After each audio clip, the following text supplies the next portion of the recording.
음식 아무거나 조사해도 유해물질은 극미량이지만 다 있습니다. 가장 위험한 음식 하나를 꼽자면 발암물질인 카드뮴이 가장 많이 검출되는 게 바로 였습니다. 아무래도 오염은 육지로부터 가장 가까운 데서 양식하다 보니까 기본적으로 유해물질이 더 많이 축적되어 있을 수밖에 없는 거죠. 그러면 아예 끊으면 살아야 될까요? 일단 노출해서 줄이시되 가급적이면 팔팔 끓여서 드시는 것이 가장 좋다. 우리가 평소에 먹는 음식에요, 발암물질이나 유해물질 좀 조심해야 하는 부분이 있을 것 같은데요. 어떤 것들이 있나요? 여러분이 드시는 음식 아무거나 조사해도, 정말 아무거나, 농산물, 수산물, 축산물, 가공식품 어떤 걸 조사해도 유해물질은 극미량이지만 다 있습니다. 없는 건 없어요. 뭐 중금속이든 과불암물도 조금씩은 다 미량이지만 정도의 차이만 있을 뿐이지 기본적으로 다 관찰이 된다고 보시면 됩니다. 그렇기 때문에 정부에서 다 관리하는 거고요. 그래서 뭐든지 여러분들이 독성은 노출량과 노출횟수와 관련되어 있습니다. 그래서 아무리 위험한 것도 노출량이 적으면 걱정하셔도 돼요. 근데 제법 안전하다고 알려진 거지만 너무 많이 먹으면 그 안에 극미량이 있는 유해물질이 더 많이 우리 몸에 쌓이게 되겠죠. 그러니까 너무 극미량 있는 거라 하더라도 너무 많이 먹게 되면 또 위험할 수 있다. 이런 것도 꼭 기억하실 필요는 있겠습니다. 그래서 위험한 것들은 하나하나 제가 알려드릴 예정이고요. 위험하다 알려진 것들은 좀 노출량과 노출 횟수를 좀 줄이실 필요가 있다라고 보시면 되고요. 가장 위험한 음식 하나를 꼽자면 기본적으로 딱 이것만 기억하시면 됩니다. 화학한 입장에서 보면 유해화학물질이 가장 많이 발생하는 건 바로 지지고 볶고 튀기고 굽는 거. 꼭 기억하셔야 됩니다. 지지고 튀기고 굽는 거. 이런 과정에서 유해화학물질이 가장 많이 발생합니다. 대표로 다원 방향적 탄환수는 말할 것도 없고요. 아크릴아마이드 같은 거라든지 또 그 외에 수많은 어떤 분해 생성물들이 많은데요. 우리 몸에 들어왔을 때 좋은 게 없습니다. 그럼 이렇게 질문하세요. 열을 안 가고 생 것만 먹어야 되느냐? 그렇지 않습니다. 열을 가야 된다면 그냥 팔팔 끓이는 기준으로, 물은 100도를 안 넘어서잖아요. 거기다 이것저것 집어넣어도 100도를 크게 안 벗어납니다. 그 상태에서 팔팔 끓이는 걸 기반으로 열을 가하는 거죠. 그 다음에 뭔가 열을 가야 되는 나물이라면 팔팔 끓는 물에 데치는 거죠. 그런 식으로 하는 게 가장 유해화학물질이 안 나온다라는 거 꼭 기억하실 필요가 있겠습니다. 실제로 좀 근거도 있습니다. 오키나와 장수촌 분들, 명성 나이던 시절에 식습관 조사해 보니까 어땠습니까? 화려한 음식을 드셨던 분들이 아니에요. 그분들이 뭔가 대단한 걸 먹은 게 아니라 안 좋은 걸 안 드시더라고요. 그러니까 기본적으로 다 음식들이 정갈했다라는 거죠. 지지고 볶고 튀고 굽는 요리가 거의 없더라고요. 이게 핵심이었습니다. 근데 거꾸로 그 명성 나이던 시절의 그 자녀 세대들, 지금은 그분들이 평균 수명 다 깎아먹고 있습니다. 그 자녀 세대들이. 심지어 체형도 다 바뀌었어요. 식습관이 바뀌니까 그렇게 체형도 바뀌고 성인병을 달고 다니시더라. 그만큼 먹는 게 제일 중요하고, 특히 먹는 것 중에서도 정갈한 음식 비중이 높을수록 좋다라는 거. 일단 그걸 꼭 기억하시기 바라겠습니다. 저희가 흔히들 이제 과자를 좀 조심해야 한다고 얘기를 많이 하잖아요. 과자가 몸에 안 좋은 건 사실인지, 실제로 유해물질이 얼마나 나오는지 궁금합니다. 과자가 일단 튀긴 거기 때문에 튀긴 음식에서 발생한 어쩔 수 없이 유해물질이 있는 건 사실인데요. 근데 그거보다 최근에 더 이슈가 됐던 게 있습니다. 바로 국민과자라고 불리는 새우깡, 꽃게랑에서 미세 플라스틱이 너무 많이 나온 거예요. 그게 오히려 이슈였습니다. 일단 어떤 기자분이 새우랑 꽃게를 원료로 만드는 게 새우깡, 꽃게랑, 당연히 바다가 오염되어 있으니까 그런 과자에서 미세 플라스틱이 많이 나오지 않을까 라고 이제 가설을 세우고 공식 기관에 의뢰를 합니다. 그랬더니 충격적인 결과가 나옵니다. 새우깡 한 봉지에서 미세 플라스틱이 1000개 이상 나온 거예요. 꽃게랑도 비슷하고요. 그래서 너무 놀라웠던 거죠. 근데 더 충격적이었던 건 뭐냐면 기준 크기가 20 마이크로미터였습니다. 20 마이크로미터 이상만 봤더니 1000개 이상이었다는 얘기거든요. 그럼 거꾸로 얘기해 보겠습니다. 20 마이크로미터 미만까지 관찰했으면 몇 개가 나왔을까요? 수천 개, 10,000개 넘어도 이상하지 않았다는 뜻입니다. 그만큼 많은 양이 관찰됐다는 거죠. 그럼 미세 플라스틱이 왜 이렇게 많이 나왔는가? 정말 새우로부터 나왔을까? 아니면 꽃게에서 나왔을까라고 봤을 때 그건 아닙니다. 거기서 나오는 거는 극미량이고요. 실제 많이 나오는 건 바로 포장재에서 나온 겁니다.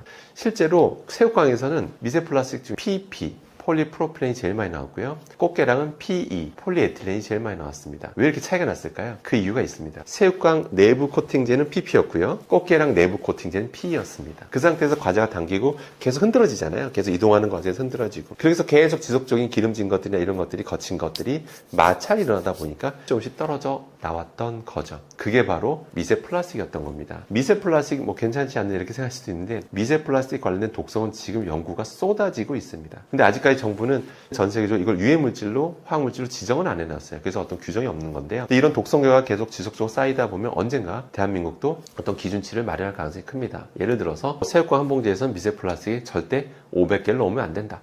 뭐 예를 들어서 뭐 그런 규정이 마련될 수도 있습니다. 그렇기 때문에 기본적으로 노출 최소화하는 게 좋고요. 미세 플라스틱 독성은요, 여러분들 그냥 간단히 말씀드리면 많이 먹었을 때 뭐 암과 관련된 뭐 자료들, 뭐 심혈관 질환과 관련된 자료들, 뭐 그다음에 장내 미생물 중요하잖아요. 미생물을 교란시킨다는 그런 자료들, 연구가 너무 많습니다. 그러니까 최대한 노출을 최소화해야 된다는 것만 기억하시길 바라겠습니다. 에어프라이어가 건강에 안 좋은 건가요? 뭐 때문에 이런 얘기가 나오는 건가요? 일단 에어프라이어 자체가 문제가 있다면 정부가 못 팔게 했을 겁니다. 전 세계적으로 에어프라이어는 널리 팔리고 있는 그런 제품이죠. 그 제품은 아무 문제가 없습니다. 그럼 뭐가 문제가 되냐면 자꾸 어떤 소문이 나오는 이유는 뭐냐면 바로 온도 때문입니다. 결국 온도를 내가 어떻게 세팅하느냐에 따라서 결과는 달라진다. 이렇게만 기억하시면 돼요. 예를 들어 보겠습니다. 탄수화물이 좀 많다고 알려진 음식들 있죠. 뭐 감자라든지 예를 들어서 고온에 노출되게 되면 특히 120도입니다. 120도가 넘게 되면 복잡한 화학 반응을 통해서 아크릴 아마이드라는 게 필연적으로 생길 수밖에 없어요. 아크릴 아마이드라는 성분은요 그냥 발암물질입니다. 국제암연구소 기준으로 봐도 2A 등급일 정도로 높은 등급이고요. 그 튀긴 음식 안 좋다는 얘기 다 한 번쯤 들어보셨잖아요. 지속적으로 노출되면 안 좋은 건데 바로 그 영향을 주는 게 바로 아크릴아마이드라고 보시면 됩니다. 그래서 정부도 지침도 있어요. 제가 절대 공포를 조장하는 게 아닙니다. 시약처의 지침도 있습니다. 뭐 돈가스라든지 뭐 이것저것 뭐 에어프라이어 돌릴 때 온도 세팅을 가급적이면 190도로 해라. 뭐 190도 몇 분, 190도 몇 초, 이런 식으로 나름 보도자료까지 낸 바가 있습니다. 이런 권장사항도 있고요. 그만큼 온도가 중요하다는 뜻입니다.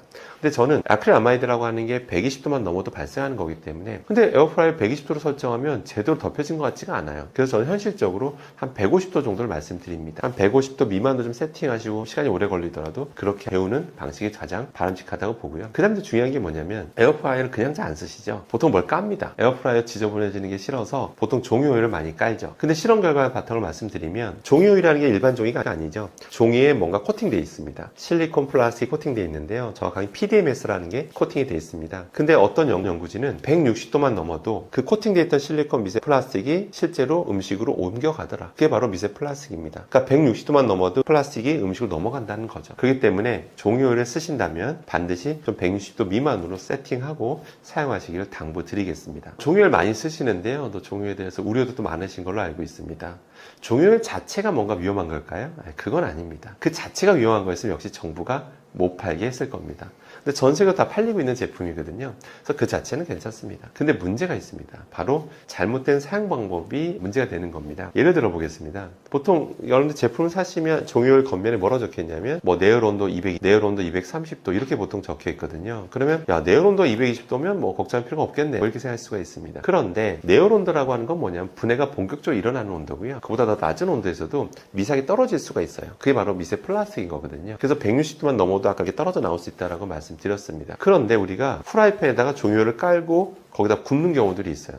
그럼 어떤 일이 벌어지냐면 프라이팬 불판 표면 온도가 200도 이상으로 순식간에 올라가거든요. 그 상태에서 종이오일을 깔고 우리가 이제 음식들이 마찰이 일어나게 되면 더 많은 양의 미세 플라스틱이 떨어져 나옵니다. 제가 직접 실험까지 해본 사람입니다. 그렇기 때문에 그렇게 뜨거운 불판에다 종이오일을 깔고 뭔가 음식 올려놓고 이런 거 하시지 마시고요. 종이오일은 그냥 말 그대로 감싸는 용도, 바다에 까는 음식에 이렇게 까는 용도, 그 용도로 쓰는 게 가장 안전한 방법이다 라고만 기억하시면 되겠습니다. 건강한 줄 알고 먹고 있었는데 좀 의외로 조심해야 되는 음식도 있을 것 같아요. 어떤 것들이 있을까요? 대표적으로 좀 말씀드리면 굴입니다. 굴하면 가장 건강한 음식의 상징 같은 건데요. 굴 자체는 사실 문제가 되는 건 아닙니다. 굴에는 뭐 타우린도 많고 뭐 몸에 좋은 성분이 너무 많아요. 항산화 작용하는 물질도 많고 뭐 바다의 보배라는 별명도 있지 않습니까? 그럼에도 불구하고 사실은 바다가 오염되면서 나오는 현상 때문에 불가피하게 거기서 유해물질이 많이 관찰되고 있는데요. 정부 조사 결과 기반을 말씀드리겠습니다. 식약처에서 가장 최근에 조사한 결과에 따르면 카드뮴, 발암물질인 카드뮴 중금속 이게 가장 많이 검출되는 게 바로 굴이었습니다. 굴에서 카드뮴이 농도가 제일 높게 나옵니다. 이게 현실이고요. 이유가 뭐였냐면 바로 꼬막입니다. 굴과 꼬막이 1, 2와 2위를 차지했습니다. 그 이유가 어쩔 수가 없어요. 우리가 육지가 가장 오염원이잖아요. 육지에서 오염원을 이제 거기다 이제 희석시켜서 계속 강과 바다에 흘려보내고 있는 건데, 그 다음에 그런 오염원에 가까울수록 거기서 양식하는 것일수록 오염도가 높게 나올 수밖에 없습니다. 굴과 꼬막이 바로 그런 겁니다. 아무래도 오염원 육지로부터 가장 가까운 데서 우리가 그거를 양식하다 보니까 기본 기본적으로 유해 물질이 더 많이 축적돼 있을 수밖에 없는 거죠. 그래서 조사 결과 카드뮴이라는 발암물질 농도가 제일 높게 나온 것도 사실입니다. 그렇기 때문에 저는 그걸 뭐 드시지 말라는 뜻도 아니고 저는 먹습니다. 저도 먹는데 다만 이 사실 바다가 오염됐기 때문에 나온 결과기 때문에 좀 노출량과 노출 횟수, 그러니까 섭취량을 조절하는 편이다. 이렇게 보시면 되고요. 그러면 드시는 좋은 팁을 알려드리면, 굴을 예를 들면 우리 굴국밥 이런 거 있잖아요. 그러니까 팔팔 끓이지 않습니까? 팔팔 끓이는 과정에서 이거 좀 빠져나와요. 빠져나오는 것 중에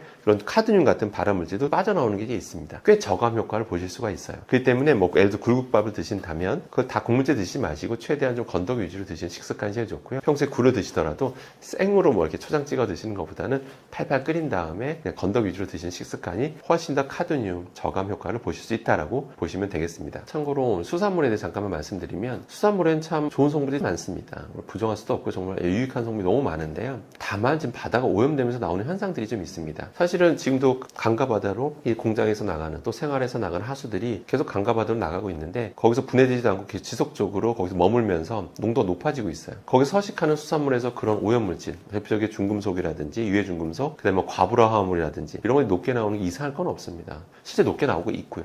그래서 실제 많은 나라 선진국 위주로 이런 걸 관리하고 있는 것도 사실입니다. 그럼 수산물 아예 끊으면 살아야 될까요? 그럼 고기만 왕창 먹는 게 좋을까요? 또 그것도 아니지 않습니까? 그래서 현명하게 드시는 게 제일 좋은데요. 일단 노출량, 노출에서 좀 줄이시되 드신다면 가급적이면 팔팔 끓인 상태로. 예를 들어 미역국이라면 미역국을 팔팔 끓여 먹잖아요. 그런데 가급적 국물보단 건더기 위주로 드시는 식습관. 아까 굴도 가급적이면 그 자체를 생으로 찍어 먹는 것보다는 팔팔 끓인 상태에서 그 유해물질 다 많이 빠져나가니까 그 상태에서 그거를 드시는 식습관. 한마디로 팔팔 끓여서 드시는 것이 가장 좋다. 그리고 국물은 드시지 않는 게 좋다. 이것만 기억하시길 바라겠습니다. 너무 지금 오염도가 심각하긴 합니다. 실제 오염도가, 이거 실제 정부 조사 결과고요. 오염도가 수산물 속에서 뭐 예를 들어서 뭐 카드뮴이다. 뭐 예를 들어서 뭐 중금속 납이다. 아니면 메틸수론이다. 이런 것들이 지속적으로 대부분 다 우상향하고 있어요. 농도들이. 그러니까 수산물에서 농도가 우상향하고 있는 게 현실이라는 것도 꼭 기억하시길 바라겠습니다. 어쩔 수가 없는 게 바다에 계속적으로 그런 폐수에 과불암물들이 막 흘러 들어가잖아요. 바다라고 하는 건 시간 지나면 증발하는데 H2O만 증발해요. 그 안에 있는 유해 물질들은 그대로 있습니다. 그러니까 농도가 계속 진해지는 거예요. 근데 그게 또 미생물이나 자외선에 분해되면 좋은데 분해가 안 돼요. 분해가 안 되는 게 너무 많습니다. 그러다 보니까 거기서 서식하는 당연히 그런 수산물한테 이렇게 쌓이겠죠. 그러면 최상위 포식자로 갈수록 그 농도가 높아질 수밖에 없는 게 현실이라는 거죠. 저희가 뭐 다이소나 뭐 마트에서 생활용품 구매할 때요, 가격만 보고 고르는 경우가 많아요. 가격을 보지 말고 뭐 성분도 봐요, 이런 얘기 들었는데 실제로 몸에 안 좋은 영향을 미칠 수 있는 건가요? 사실은 가격이 낮다고 무조건 나쁘다 이렇게 볼 수 있는 것도 아닙니다. 또 가격이 높은 것 중에서도 문제되는 경우도 있었고요. 성분만 보고 알 수 있느냐? 모릅니다. 왜냐? 정부가 지정해 놓은 것들이 있습니다. 그러니까 예를 들어서 뭐 화장품이나 예를 들어 보겠습니다. 화장품은요, 정부가 허용한 성분만 써야 됩니다. 그러니까 심지어 뭐 예를 들어서 위생용품이다. 그런 것들도 뭐 예를 들어 주방세제다. 그런 것들 보면요, 우리나라는 되게 규제가 엄격합니다. 정해진 성분 정해놨어요. 이걸로만 만들어 라고 정해놓은 게 있어요. 그걸로만 만들어야 됩니다.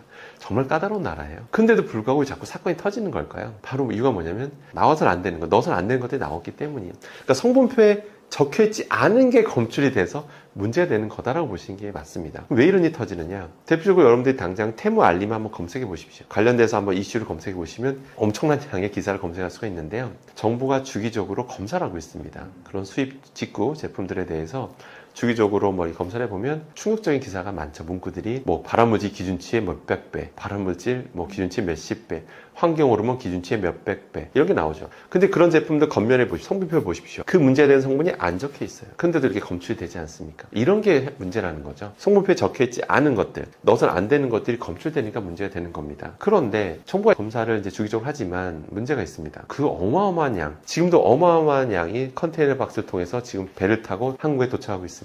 그거 다 검사하기 가능할까요? 불가능합니다. 아니 예를 들어서 어떤 우산을 봤는데 우산에서 환경호르몬이 눈으로 알 수도 없고요. 초정밀 검사를 해야 되는데 그런 것들을 현장에서 어떻게 합니까? 일부만 추출해가지고 표본을 가지고 이제 하는 건데 그러니까 다 한다는 게 불가능한 거죠. 그래서 가끔씩 일부만 이렇게 하는데도 항상 기사는 터지는 거죠. 이게 현실입니다. 전 아이러니한 게 뭐냐면 그게 해외에서 오는데 우리나라 적발한 거잖아요. 그럼 그걸 만든 그 해당 나라에서 그 회사가 처벌받아야 되는 거 아닙니까? 근데 처벌받지 않죠. 그 나라에서는 그런 걸 생산해도 처벌을 안 받는다는 게 문제인 겁니다. 그럼 예를 들어 프탈레이트 가소제가 왕창 집어넣어도 그 나라에서는 처벌 안 받으니까 생산한 거잖아요. 그리고 주문 들어왔을 때 그냥 판매한 거 아니겠습니까? 그러니까 이게 문제라요. 나라별로 기준이 다 달라요. 처벌 기준도 다 달라요. 그러니까 아까 말한 그런 뭐 테무 알레에서 들어오는 제품 중에서 그걸 만드는 공장에서 그런 식으로 만들어도 뭐 아까 말한 뭐 푸탈레트 가스를 왕창 넣고 만들어도 처벌 안 받으니까 지금까지 만들고 있는 거 아니겠습니까? 그러니까 이런 게 좀 문제라는 거죠. 그럼 사실 우리 소비자 입장에서는 참 어려워요. 예를 들어서 어떤 제품을 눈으로 보고 알 수 있을까요? 알 수 없습니다. 일반 국민들은 알 수가 없어요. 결국 정부가 해야 되는데, 역할을 해야 되는데 어렵다는 거죠. 전소사 할 수 있을 수준의 양이 아닙니다. 근데 수입을 끊어버릴까요? 예를 들어 이제부터 중국에서 넘어오는 건 수입 금지. 그랬다가는 중국에서 바로 보복 들어올 텐데요. 불가능하겠죠. 그럼 테무알리가 이제 중개 사이트인 건데 테무알리에서 그럼 관리해줘야 되잖아요. 예를 들어서 문제됐던 회사랑 거래를 끊는다든지 뭐 그런 것도 좀 더 엄격하게 해줘야 될 것 같습니다. 근데 문제됐던 회사가 갑자기 회사의 이름을 바꿔서 다시 납품한다든지 이런 일이 또 없도록 이런 것들이 좀 테무알리 측 이런 중개 사이트에서 저는 오히려 더 신경 써야 될 문제라고 보고 있습니다. 최근에 터진 사건 중에 가장 큰 사건이 바로 치약 사건입니다. 바로 국민치약이라 불리던 2080 치약이 바로 그 사건인데요. 우리나라에서 뭐 어마어마하게 팔린 국민치약인데요. 신기하게도 거기서 이제 써서는 안 되는 트리클로산이라고 불리우는 방부제 성분이 검출된 겁니다. 이건 우리나라에서 아예 금지입니다. 왜냐하면 이것이 구강용품에 쓰게 되면 미량이라는 남잖아요. 그걸 삼켰을 때 극미량이라도 우리 몸에 들어왔을 때 몸에 영향을 준다는 거죠. 내분비에 영향을 주기 때문에 아예 금지시켜 놓은 성분이 트리클로산입니다. 그런데 애경산업에서 만든 2080 치약에서 그게 검출이 된 거예요. 그래가지고 난리가 났었는데요. 근데 특이했던 건 뭐냐면 국내 생산 제품에서는 안 나옵니다. 근데 외국에서 중국에서 생산했던 거에서 나왔어요. 왜 중국에서 생산한 건 나왔을까요? 국내에서는 당연히 생산하는 건 당연히 국내 기준을 지키면 잘 생산했겠죠. 당연히 문제 없었어요. 근데 국내에 생산하는 데는 당연히 뭐 생산하는 그 캐파라고 하는데 캐파가 제한적이고 그 다음에 외국에 생산이 더 싸잖아요. 아무래도 당연히 외국에다가 이제 OEM식으로 맡길 겁니다. 거기 생산할 텐데 당연히 어떤 레시피를 알려줍니다. 이렇게 만들라고 했겠죠. 그런데 보통 어떤 계약을 쓰냐면 이것이 만들었을 때 문제가 생길 경우는 전액 다 배상한다. 뭐 그런 보통 계약을 보통 일반적으로 씁니다. 그래야 책임감을 갖고 만들거든요. 그래서 유통기한까지 문제가 없어야 되는 건데 그러니까 당연히 그런 업체, 중고업체 그런 업체에서 기간 내에 문제가 생기면 그걸 다 배상해야 되니까 어떤 쉬운 방법을 선택한 거예요. 저도 유통기한, 진열 기간 동안은 문제가 안 생기면 되는 거거든요. 그러니까 그런 방부제 성분, 트리클로산이라는 걸 몰래 넣은 것으로 보입니다. 왜 검출된 양을 봤을 때 몰래 넣은 게 맞아요. 그러면 넣으면 어떤 일이 벌어지냐? 절대로 품질에 문제가 안 생깁니다. 치약에 문제가 안 생겨요. 그러니까 여러분들이 아무런 문제 없이 할 수가 있다는 거죠. 그러니까 일부러 넣은 것으로 보입니다. 그럼 애경산업은 무슨 잘못을 했느냐? 외국에 맡겼으면 책임감을 갖고 관리 감독도 더 잘했어야죠. 근데 어느 날 보니까 3년 만에 검사를 한 거예요. 애경에서 자체 검사를 한 겁니다. 중국에서 자기네 맡긴 거를 애들이 잘 만들고 있는지를 본 거예요. 검사해봤더니 트리클로산이 그때 나온 겁니다. 그래서 자진 신고합니다. 식약처에. 이런 게 나왔습니다. 이렇게 자진 신고한 사건입니다. 그러니까 이런 다른 데서 발견한 게 아니라 애경산업 자체에서 발견해서 자진 신고한 사건이었다는 거죠. 그러면 애경산업이 잘못이 없느냐? 아니죠. 3년 만에 검사했잖아요. 이게 문제였던 거죠. 그럼 이게 애경산업만의 문제일까요? 아닐 수 있습니다. 다른 수많은 업체들이 중국에다 맡기지 않습니까? 심지어 여러분들 애플의 아이폰도 중국에서 많이 생산하지 않습니까? 전 세계 모든 나라들이 중국에다 의뢰를 하잖아요. OEM식으로 맡기고 있다는 거죠. 그러니까 맡기고 나서 레시피대로만 알려주면 된다고 생각하시면 안 되고 반드시 더 철저하게 관리 감독하는 그런 문화가 만들어져야 된다라고 보시면 되겠습니다. 구강청결제, 방향제, 소독제처럼 좀 깨끗하려고 쓰는 제품은 안전하다는 느낌이 있는데 이것도 몸에 위험이 될 수 있나요? 일단 치매 관련 얘기를 먼저 좀 드리면요. 치매 환자가 굉장히 많습니다. 100만 명 육박하고요. 근데 치매라고 하는 게 전 세계적인 관심사다 보니까 이제 거기에 대한 원인을 찾고자 하는 노력들이 많습니다. 당연히 대표적인 나온 게 유전이고요. 그다음에 환경적 요인들, 수면이라든지 여러 가지 요인들에 대해서 하나둘씩 밝혀지고 있고요. 또 독서학자들은 또 주변의 환경적 요인이 얼마나 영향을 미치는지에 관한 연구들을 지속적으로 하고 있습니다. 그러면서 여러 연구 결과들이 나오고 있는 중인데요. 어떤 연구진은 뭘 봤냐면 혹시 우리가 쓰는 생활화학 제품 중에서 어떤 특정 제품을 많이 사용할수록 혹시 치매에 영향을 주는 건 아닌지 그런 상관관계를 조사하게 됩니다. 수많은 사람을 조사하게 돼요. 사용제품 횟수와 특정 제품 사용 횟수와 치매와의 상관관계를 봤더니 8개를 조사했었거든요. 8개 제품을 조사했는데 그중에 3개 제품이 확실히 양의 상관관계가 있다는 걸 밝혀냅니다. 그 3개가 바로 구강청결제, 그다음에 방향제, 그다음에 손소독제. 소독제 성분 3가지가 상관관계가 있다는 걸 이제 밝힌 바가 있었죠. 그래서 굉장히 이제 화제가 됐었는데요. 3가지 공통점이 뭐냐면 제가 이것저것 다 분석해 봤을 때 기본적으로 살생물 성분이 있습니다. 살생물이라는 게 뭐냐? 미생물에 영향을 준다는 거죠. 제품이 변형이 오는 이유는 뭐냐면 대부분 미생물인 경우가 참 많습니다. 미생물에서 어떤 분해 현상들이나 이런 것들이 일어나면서 제품이 변형이 오는 거거든요. 그래서 그런 것들을 이제 막기 위한 어떤 성분들이 존재하게 되는데요. 그런 것들 미생물에 영향을 주기 때문에 결과적으로 우리가 조금이라도 삼키거나 결국 들이마셨을 때 문제를 일으킬 수 있는 것을 현재 추정하고 있습니다. 그렇기 때문에 현재 아직까지 결론 난 건 없습니다. 구강청결제, 방제, 손소독제가 명확하게 아직 치매와 100% 상황이 있다는 거는 조금 더 후속 연구가 필요할 것으로 보입니다. 근데 아무튼 그런 결과가 있는 만큼 이제 주의가 필요한 것도 사실인데요. 그래서 제가 팁을 드리자면 첫 번째, 구강청결제라고 하면 기본적으로 보통 자기 전에도 많이 하십니다. 평소에 식사하고 나서도 하시지만 자기 전에 이렇게 한번 헹구고 자야 아침에 일어났을 때 냄새가 안 나더라, 입안에서. 그래서 그런 목적으로 하시는 분도 많이 있습니다, 제 주변에. 그런데 그렇게 한번 각을 하신 다음에 그래도 물로 한번 다시 한번 헹구시라고 당부드리겠습니다. 아니, 그걸 성분을 남겨야 미생물 번식이 안 해서 입냄새가 안 나는 건데 헹구면 무슨 소용이야? 라고 생각할 수도 있습니다. 그래도 그 미량 남은 걸 계속 찔끔찔끔 매일매일 삼킨다고 생각해 보십시오. 매일매일. 그렇게 되면 상관계 있다라는 결과도 있지 않습니까? 그렇기 때문에 저는 그래도 헹구시라고 좀 당부드리고요. 방향제라고 하는 것도 역시 사용하시지 말라는 게 아니라 좀 밀폐된 공간에서 오래 쓰는 건 좀 지양하시고요. 주기적으로 환기하면서 쓰시는 게 제일 좋습니다. 그 자기가 일하는 곳에 바로 옆에 두시는 것보다는 어떤 공간 구석에 놓는다든지 그러면서 주기적으로 환기하면서 쓰시는 게 제일 좋다고 보시면 됩니다. 소독제라고 하는 건 약간 분무 타입을 그걸 들이마시는 건 좀 바람직하지 않고요. 그냥 기본적으로 또 역시 밀폐된 공간에서 사용한다기보다는 좀 약간 오픈된 공간에 사용하시는 것이 가장 안전하다라고 보시면 되겠습니다. 저희가 제품을 보다 보면은 이제 천연 성분이다, 친환경 제품이다 홍보하는 상품들이 있어요. 이런 건 써도 괜찮은 건가요? 보통 어떤 제품은 천연 이런 얘기들이 있는데요. 그래서 천연이라고 하면 굉장히 뭔가 안심이 되잖아요. 오히려 몸에 좋을 것 같고 아무튼 전혀 몸에는 해롭지 않을 것 같은 느낌이 드는 게 맞습니다. 근데 사실 천연이란 단어 자체는 사실은 어떻게 보면 마케팅 용어라고 보시는 게 맞습니다.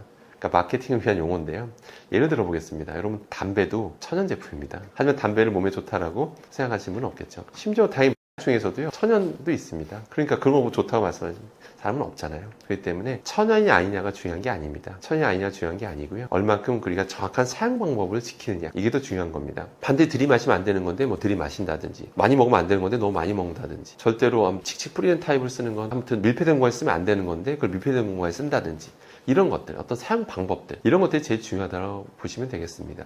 대표 예를 한번 들어보겠습니다. 스프레이 타입 제품도 있잖아요. 헤어 스프레이라든지 다양한 스프레이 타입 제품이 있는데 그런 거 겉면을 보시면 주의사항이 다 적혀 있습니다. 밀폐된 공간에선 사용하지 마십시오라고 아예 다 적어 놓습니다. 왜 그런 걸까요? 위험하기도 하고 나중에 문제 생겼을 때 그 회사가 책임 안 진다는 뜻이기도 합니다. 그렇기 때문에 왜 그런 걸까요? 밀폐된 공간에 쓰게 되면 더 많은 양을 흡입한다는 뜻이잖아요. 그렇기 때문에 위험하다는 뜻이거든요. 그래서 저는 천연이 아니냐 이런 논리보다는 반드시 주의사항, 그러니까 사용 범위가 중요한 거고요. 그리고 먹어서 안전한 거라 하더라도 흡입 독성, 들이마시게 되면 문제되는 것도 꽤 많습니다. 그렇기 때문에 섭취 독성, 피부 독성, 흡입 독성 다 다르다는 것도 꼭 기억하시길 바라겠습니다. 예전에 이런 적도 있었어요. 예전에 초음파 가습기에다 바닷물 넣어서 돌리시는 분도 예전에 한때 유행한 적도 있었습니다. 우리가 소금 먹어도 문제 없잖아요. 물론 많이 먹으면 이제 문제가 되지만 기본적으로 먹었을 때 문제가 안 되는 바닷물조차, 그러니까 소금조차도 그걸 바닷물 초음파 가습기에 놓고 돌리면 어떻게 됩니까? 그대로 다 들이마시게 되는데 당연히 폐에 달라붙게 되죠. 그런 소금 성분들이 당연히 몸에 안 좋습니다. 그렇기 때문에 섭취 독성, 흡입 독성, 피부 독성은 다른 거다라는 걸 꼭 기억하시기 바라겠습니다. 교수님께서 절대 집에 두지 않는다, 절대 하지 않는다는 생활 습관 이런 게 있으실까요? 절대 두지 않는다기보다는 개인적으로 절대 안 먹는 거 하나 있긴 합니다. 절대 안 먹는 거. 바로 그 컵라면 중에서 스티로폼 느낌 나는 용기의 라면은 먹지 않습니다. 사실 그런 컵라면 용기는 크게 두 가지입니다. 하나는 종이 기반의 폴리에틸렌이 보통 코팅되어 있는 게 있고요. 이게 보통 대세고요. 근데 여전히 약간 흰색 스티로폼 느낌 나는 그런 용기들, 사발면 용기 아마 본 적 있으실 겁니다. 당연히 지금 잘 팔리고 있고요. 근데 그건 제가 안 먹습니다. 흰색 느낌, 그 있죠? 스티로폼 느낌 나는 그런 건 절대 제가 먹지 않습니다. 그 이유가 뭐냐면 그게 저희는 전문 용어로 폴리스타이렌 또는 폴리스티렌이라고 하고요. 줄여서 PS라고 부릅니다. 근데 그런 PS라는 플라스틱을 발포 과정을 거치게 되면 수많은 기공이 만들어지게 돼요. 그렇게 된 게 바로 스티로폼이고요. 그 다음에 여러분이 보시는 그런 사발면 용기가 되는 겁니다. 그럼 그게 뭐가 문제가 되냐면 뜨거운 걸 붓게 되면 거기서 잔류하고 있던 스타이렌 성분이 좀 용출이 돼요. 미량이긴 합니다만 몸이 좋지는 않습니다. 정자외과 영향을 준다라는 그런 결과도 있고요. 정부에 조사했을 때도 극미량이지만 나온 바가 있고요. 근데 그게 이슈가 첫 번째고요. 두 번째 뭐냐면 그게 아무래도 발포 과정을 거치다 보니까 기계적 물질이 상당히 좀 약해져 있는 상태인데 그 상태에서 우리가 음식을 뜨거운 걸 넣고 음식을 먹다 보면 당연히 마찰이 안 일어날 수가 없겠죠. 그럼 떨어져 나오는 게 생길 수밖에 없습니다. 근데 그게 바로 PS 미세 플라스틱을 드시는 거예요. 그걸 과량 먹게 되는 건데 미세 플라스틱 연구가 지금 굉장히 활발하다고 말씀드렸는데 그 중에서 PS 미세 플라스틱 연구가 굉장히 활발합니다. PS 미세 플라스틱을 많이 먹였더니 위암 세포가 빨리 자라더라. 또는 전이가 더 잘 되더라. 항암제 내성을 유발하더라. 그런 결과 나온 바가 있고요. 심지어 일상적으로 존재하는 낮은 농도로 존재하는 그 정도 수준의 PS 미세 플라스틱을 동물한테 먹여봤더니 거기서 약간 신경계 영향을 준다라는 그런 결과까지도 나온 바가 있습니다. 그 정도로 이제 독성 결과들이 계속 나오는 추세이기 때문에 우리가 일부러 먹을 필요는 없잖아요. 그렇기 때문에 가급적이면 저는 그런 걸 안 먹는 편입니다. 그럼 제가 이렇게 자신 있게 말씀드린 이유는 대체제가 있지 않습니까? 그래도 종이 기반의 폴리에틸렌 코팅된 거, 그게 그나마 낫다라고 봐요. 그것도 물론 미세플라스 나오지만 그래도 여긴 스타일렌 이슈까지 있기 때문에 저는 그나마 종이컵 기반의 폴리에틸렌 코팅된 게 그나마 더 낫다라고 말씀드리는 거거든요. 그래서 저는 가급적이면 이쪽으로 다 넘어갔으면 좋겠어요, 용기들이. 당연히 회사에서는 대체제가 있으니까 하면 되잖아요. 근데 어떤 기자분이 라면 관계자한테 질문했다라고 합니다. 왜 안 바꾸냐, 이쪽을 안 바꾸냐 했더니 라면 관계자분이 맛이 바뀝니다. 용기가 바뀌면 맛이 바뀝니다 라는 충격적인 발언을 하시게 됩니다. 맛이 바뀌기 때문에 쉽게 용기를 바꿀 수가 없다라고 말씀하십니다. 맛이 바뀌면 사람들이 그 맛을 알고 그 제품 사는 건데 안 찾게 될 거 아닙니까? 당장 매출에 영향을 주겠죠. 그럼 새로운 레시피를 찾아야 되는데 적정 그 최적 비율을 찾는 게 보통 일이 아닙니다. 그게 뭐 하루 이틀에 할 수 있는 거고 1, 2년에 찾을 수 있는 것도 아닙니다. 그러다 보니까 이렇게 쉽게 못 바꾼다라고 말씀하시더라고요. 왜냐면 그 이거 뭐냐, 용기에서 나오는 무슨 유해 물질 때문에 그런 게 아니라 열 보존력 때문입니다. 용기에 따라 열 보존력이 달라져요. 열 보존력에 따라서 맛은 바뀝니다. 그런 이슈가 있다는 것도 여러분 참고하시길 바라겠습니다. 구독자 여러분들, 오늘도 만나뵙게 해서 너무 반가웠습니다. 그리고 저도 즐거운 시간이었는데요. 제가 알려드린 것들에 대해서 너무 공포심을 가질 필요는 없습니다. 우리 담배라고 생각하시면 됩니다. 담배, 술 그 자체가 우리가 당장 노출됐다고 암에 걸리는 건 아니지 않습니까? 근데 지속적으로 노출됐을 때 문제가 되는 거니까요. 제가 알려드린 것에 대해서 저게 위험하다는 게 오늘 아셨으면 노출량, 노출 횟수를 줄이면 되는구나, 이렇게 단순하게 생각하시길 바라겠습니다. 그래서 무엇보다 중요한 거는 정확한 지식, 정확한 정보라고만 기억하시면 되겠습니다. 오늘 너무 반가웠고요. 다음 기회에 또 뵐 수 있기를 바라겠습니다. 감사합니다.